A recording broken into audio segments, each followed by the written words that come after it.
Sekihi Lirik, Open Up the Secret. Jangan lupa untuk subscribe dan nyalakan tombol loncengnya agar kalian mendapat notifikasi saat ada video terbaru. Jika kalian suka video ini, klik tombol like-nya. Kalian juga boleh share video ini jika menurut kalian video ini bermanfaat bagi orang lain.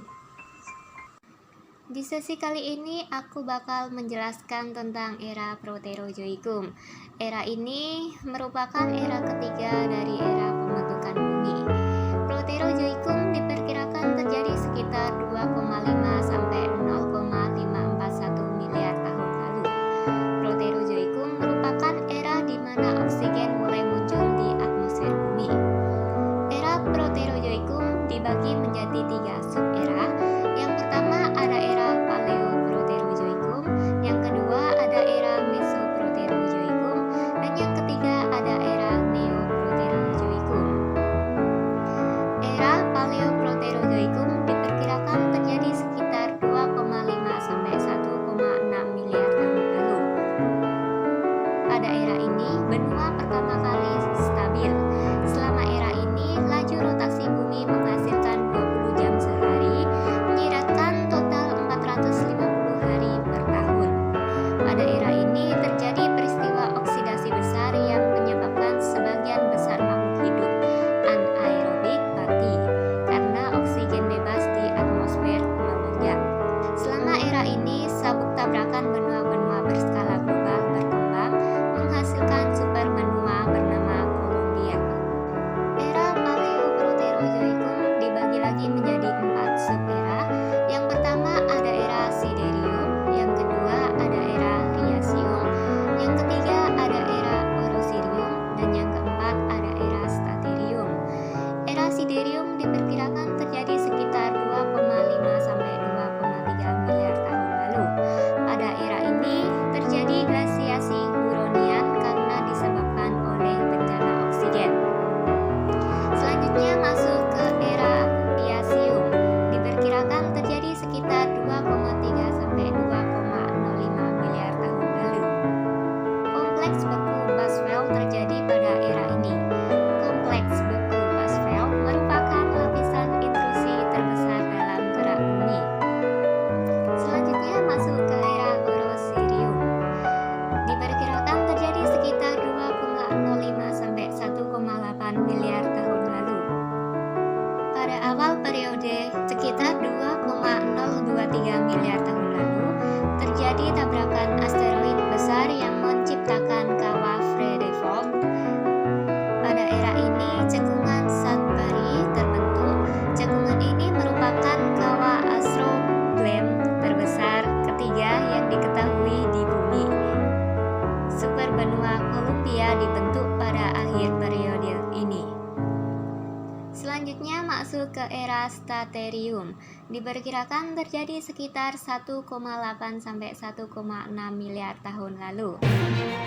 Ditandai dengan di sebagian besar benua memiliki plankton baru.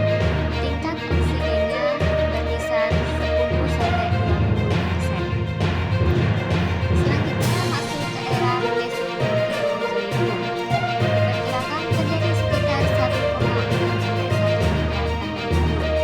Peristiwa besar di era ini adalah pecahnya superbenua Columbia, pembentukan superbenua Rodinia, dan evolusi reproduksi seksual.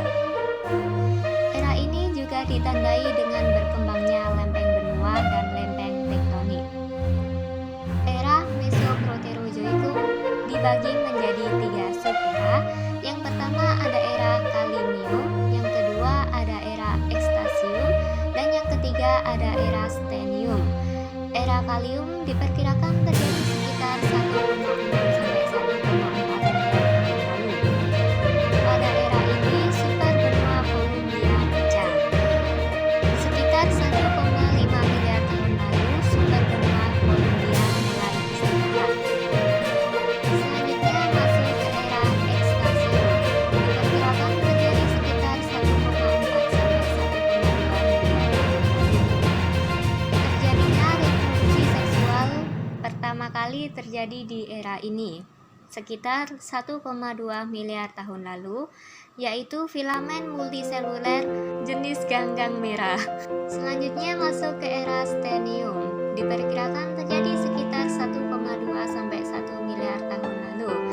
Era ini merupakan era terbentuknya sumber benua Rodinia dan letaknya Keweenawan sekitar 1,1 miliar tahun lalu.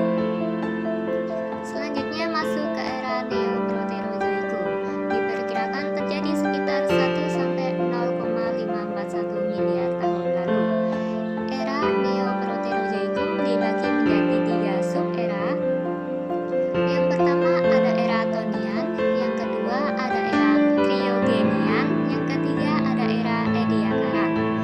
Era Tonian diperkirakan terjadi sekitar 1 sampai 0,72 miliar tahun lalu.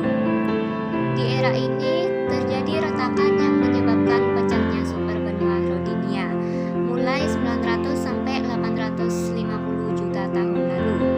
Ditemukannya Otavia antiqua yang digambarkan sebagai spons diyakini sebagai hewan pertama yang hidup di bumi. Selanjutnya masuk ke era Cryogenian, diperkirakan terjadi sekitar 720 sampai 635 juta tahun lalu. Di era ini terjadi glasiasi Sturtian dan Marinoan yang diyakini menyebabkan peristiwa bumi bola salju yang lebih dikenal sebagai Yaman es. Dan yang terakhir ada era Ediacaran, diperkirakan terjadi sekitar 635 sampai 541 juta tahun lalu. Pada era ini ditemukan jejak Arkeonasa. Di era ini juga terjadi glasiasi Gasquez dan Baikonurian. Demikian penjelasan untuk sesi kali ini, semoga bermanfaat. Terima kasih.